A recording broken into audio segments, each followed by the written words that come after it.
Hello दोस्तों, कैसे हैं आप सब। स्वागत है आपका आज की हमारी इस वीडियो में। हर भाषा में कुछ ऐसे शब्द होते हैं जो सामान्य तौर से तो एक जैसे ही प्रतीत होते हैं, पर उनमें कुछ फ़र्क होता है।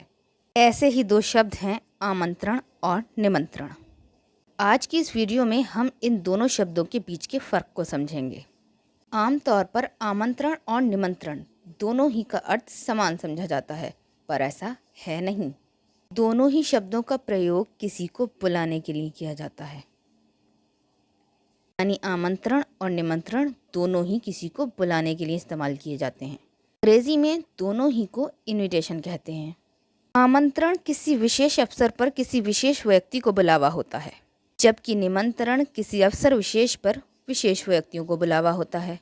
आमंत्रण में लक्ष्य निर्धारित होता है और लक्ष्य की प्राप्ति के बाद आमंत्रण खत्म हो जाता है, जैसे किसी को मंच पर आमंत्रित करना। निमंत्रण में भी लक्ष्य निर्धारित होता है, परंतु निमंत्रण में लक्ष्य प्राप्ति के बाद उत्सव होता है, जैसे कोई विवाह समारोह। आशा है कि आपको आज इन दोनों शब्दों के बीच का फ़र्क समझ में आ गया होगा। Thank you so much for watching this video. अगर आपको ये वीडियो अच्छी लगी तो प्लीज़ इसे लाइक कीजिएगा, शेयर कीजिएगा, और अगर आप हमारे चैनल पर पहली बार आए हैं तो इसे ज़रूर सब्सक्राइब कीजिएगा। Thank you so much.